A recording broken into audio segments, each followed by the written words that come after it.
अस्सलामु अलैकुम वरहमतुल्लाहि वबरकातुहू। अल्हम्दुलिल्लाहि रब्बिल आलमीन वल आक़िबतु लिल मुत्तक़ीन वस्सलातु वस्सलामु अला रसूलिहिल करीम। मोहतरम हज़रात, मैंने आपके सामने जो है वो वादा किया कि मैं अल्लाह ताला दुनिया पर अज़ाब कब भेजता है, उसकी क्या वजूहात होती हैं, इस सिलसिले में हम आपसे बात करेंगे। तो आज तमहीद के बाद इसका दूसरा पार्ट है। देखिए, सबसे पहली जो बुनियादी वजह है अज़ाब की, और बड़ी माकूल है, दुनिया वाले अगर आपको भी जज बना दिया जाए तो आप भी यही फैसला करेंगे। अल्लाह ताला मुस्नद अहमद की रवायत है कि ज़मीन वालों पर अज़ाब आता है जब ज़मीन पर बुराई का गलबा हो जाता है, और भले ही उस बुराई का गलबा हो, भले ही कुछ लोग नेक मौजूद हों, उन नेक के मौजूद होने की वजह से अजाब को टाला नहीं जाता, बल्कि अजाब आता ही आता है। अब ये बताइए, मैं आपसे पूछना चाहता हूं, तकरीर तो होती रहती है, कि ईमानदारी से बताएं कि इस वक्त बुराई का गलबा है या नहीं है। बुराई का गलबा, बुराई के गलबे में भी दो चीजों का खास करके जिक्र किया गया है। पहले बात तो हम बुराई पे बात कर लेते हैं। मैंने इसके पहले भी आपसे एक बात कही थी कि अगर सब मुसलमानों से बात कर लेते, पूरी दुनिया वालों से बात, अभी ये कह दिया जाए कि इस डिब्बे में वो लोग वोट डालें जो नमाजी हैं, और इस डिब्बे में वो लोग वोट डालें जो नमाजी नहीं हैं, आप बताइए कि किस डिब्बे में वोट ज्यादा होगा? यकीनी बात आप कहेंगे बेनमाजी में। तो बुराई का गलबा हुआ ना। जिस डिपार्टमेंट पे आप चाहिए, आप जजों के पास रख दीजिए, सारे भारत के जज को एक जगह जमा कर दीजिए कि जो कभी रिश्वत ना लिया हो एज ए जज, वो इस जगह वोट डाले, और जो रिश्वत लिया हो वो इस जगह वोट डाले। आप बताइए कि किस डिब्बे में वोट ज्यादा होगा? रिश्वत वाले में होगा। अगर आप कोर्ट कचहरी चले जाइए और वकील से कहिए कि जिन लोगों ने सिर्फ ईमानदारी से मुकदमा लड़ा है वो यहाँ वोट डालें, और जिन्होंने ईमानदारी से नहीं लड़ा है वो यहाँ वोट डालें, जीतेगा कौन? जीतेगा बेईमानी वाला है। आप मदारिस वालों से कह दीजिए कि इसमें वोट वो डाले जो अपने मदरसे का हिसाब में ट्रांसपेरेंट हो और हिसाब किसी को भी दे सकता हो, वो इस डिब्बे में वोट डाले, और जो हिसाब नहीं दे सकता है वो इस डिब्बे में डाले। तो हिसाब ना देने वाले मोहतमिम और मदरसे के जिम्मेदार और जमात और तंजीमें ज्यादा होंगी बनिस्बत इसके जो हिसाब दे सके। आप, मैं किसकी मिसाल दूं? आप कहें इसमें वो उल्मा वोट डालें जिन्होंने दीन का काम किया है, अल्लाह के लिए किया है, कोई पैसा नहीं मांगा है, वो इधर वोट डालें, और जिन्होंने नजराने और पैसे लेकर के और तय करके किया है वो यहाँ डालें। तो किसकी तादाद बढ़ेगी? आप ये देखिए कि कोई डिपार्टमेंट बचा नहीं है जिसमें बुराई का गलबा ना हो गया हो। बुराई का कोई भी, जिस डिपार्टमेंट में मैं तो आपको चंद मिसालें दे सकता हूं, मैं देता रहूंगा और टाइम हमारा पास होता रहेगा, लेकिन कोई डिपार्टमेंट ऐसा नहीं है कि जिसके अंदर बुराई का गलबा ना हो। अभी देखिए, पूरे भारत में ट्रेनें बंद हैं। परेशान कौन है? सरकार तो अपनी जगह परेशान है। रेलवे स्टेशन पर सबसे अच्छा धंधा कुली लोग करते थे, पैसा कमाते थे।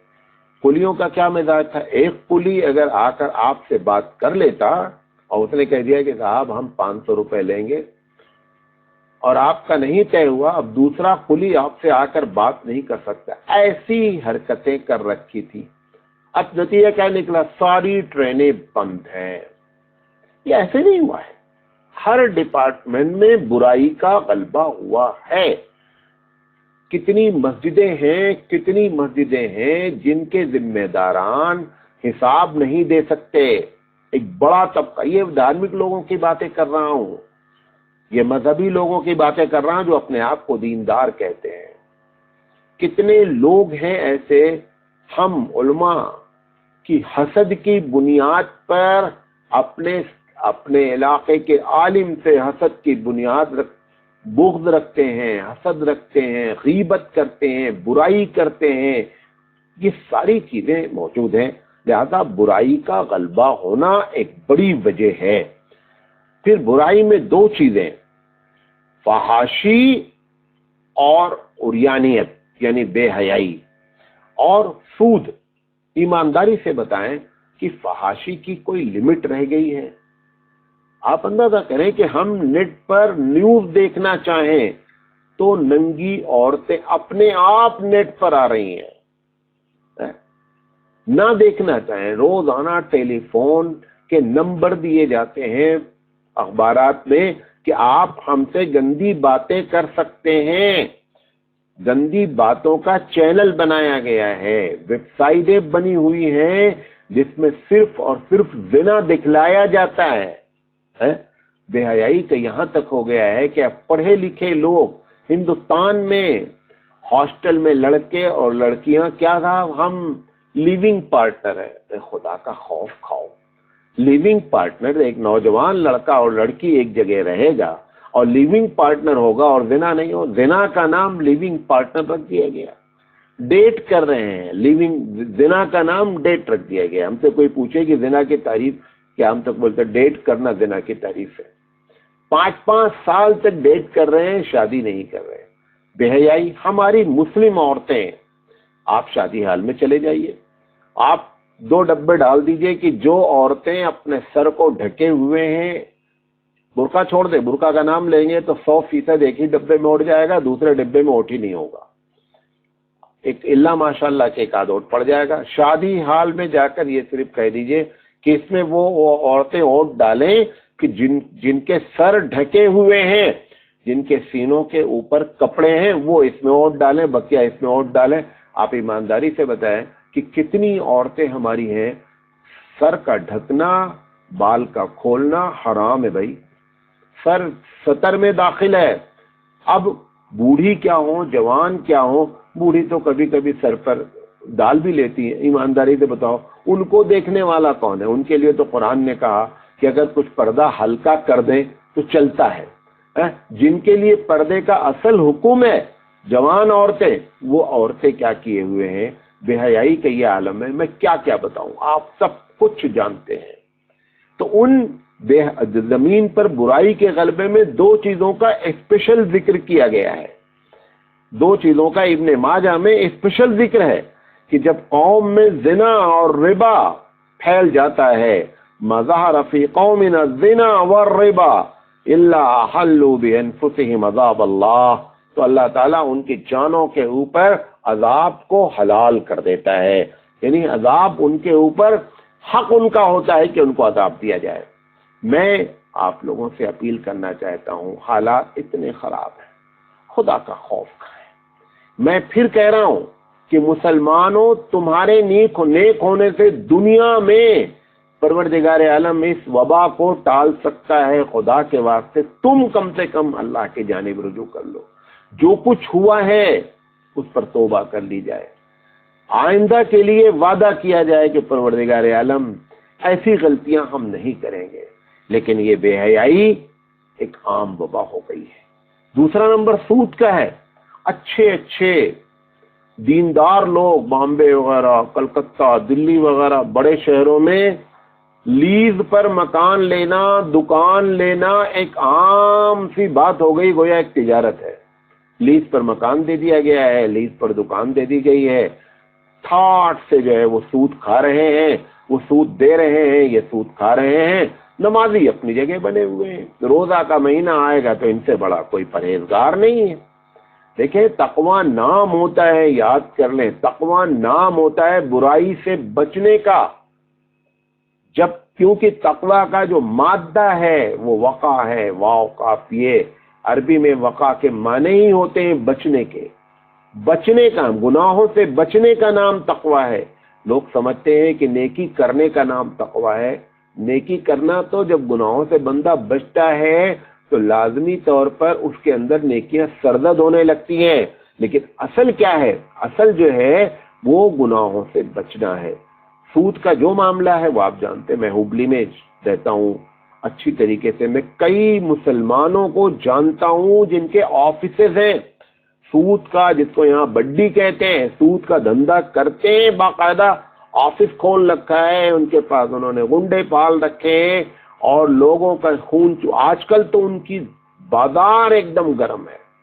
کیونکہ غریب طبقہ مزدوری نہیں کر پا رہا ہے، اس کے پاس جو سامان رکھا ہوا ہے وہ بیچارہ ان لوگوں سے جو ہے وہ ان کے پاس لا کر کے گروی رکھ رہا ہے اور گروی رکھ کر کے سود بھر رہا ہے۔ کتنے ہمارے گاؤں والے ہیں جو کھیت گروی رکھے ہوئے اور سود کھا رہے ہیں، شہر والے لیز پر دے کر کے کھا رہے ہیں، غریب لوگ سونا چاندی گروی رکھ کر کے بیچارے جو ہے وہ سود بھر رہے ہیں۔ اور یہ ایسے موقع کی تلاش میں خون چوسنے والے لوگ کہ خون چوس رہے ہیں۔ اللہ کا غصہ اگر نہ آوے تو کیا ہو؟ اللہ کا غصہ آنا ہی آنا ہے۔ لہذا پہلی اور بنیادی وجہ یہ ہے کہ زمین پر جب برائی کا غلبہ ہوتا ہے تو اللہ تعالیٰ کا عذاب لازم ہے۔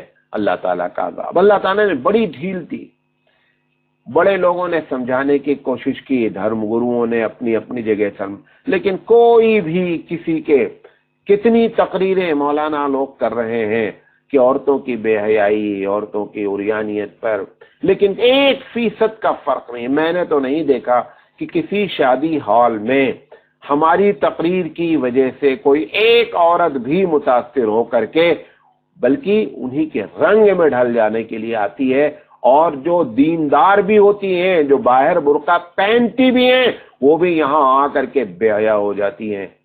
بارات جاتی ہے، پہلے عورتوں کا جانا ہی ایک مسئلہ، اب عورتیں بارات جاتی ہیں، لگتا پورا گاؤں ان کا محرم میں جس گاؤں میں ہو جا رہی ہیں۔ ایک عورت، میں نے تو کئی دیکھا، پوری 4 5 گاڑیوں میں عورتیں آ رہی ہیں بارات، ایک عورت بھی برقع پہنے ہوئے نہیں ہے، اور صرف اپنے زیور اور اپنے کپڑے کو دکھلانے آئی ہوئی ہے۔ خدا کے واسطے ان سب چیزوں کو بند کرو، حالات اتنے خراب ہو جائیں گے کہ ہم تصور نہیں کر سکتے ہیں کہ حالات کہاں جا کر رکنے والے ہیں۔ اللہ کے رسول صلی اللہ علیہ وسلم کی ابو داؤد شریف کی روایت ہے کہ جب کسی قوم میں فحاشی اور عریانی پھیل جاتی ہے تو ایسی بیماری پھیلتی ہے جو لوگ تو ان کے لوگ کہیں گے کہ ہمارے بزرگوں نے بھی کبھی ایسی بیماری نہیں دیکھی، تو بزرگوں نے کبھی ایسی عریانیت بھی نہیں دیکھی۔ لہذا اب بزرگوں کو یہ کہنا کہ ہم نے کبھی ایسی بیماری نہیں دیکھی، یہ جملہ بھی بولو کہ ہم نے کبھی ایسی عریانیت اور فحاشی نہیں دیکھی۔ آج کل دودھ والا سب کا محرم، سبزی والا سب کا محرم، گاؤں میں چاٹ بیچنے آ جائے سب کا محرم ہے، نہ اللہ کا خوف ہے، نہ اللہ اور اس کے رسول کی بات ہے۔ لہذا میں درد مندانہ اپیل کرنا چاہتا ہوں کہ اللہ کے عذاب کے نازل ہونے کی پہلی اور بنیادی وجہ یہ ہے کہ برائی کا جب غلبہ ہو جاتا ہے تب پروردگار عالم اس دنیا پر عذاب بھیجتا ہے۔ یہ باتیں آپ کے سامنے رکھنے چاہتے تھے، پہلا سبب اس کا بیان کیا۔ وآخر دعوانا الحمدللہ رب العالمین۔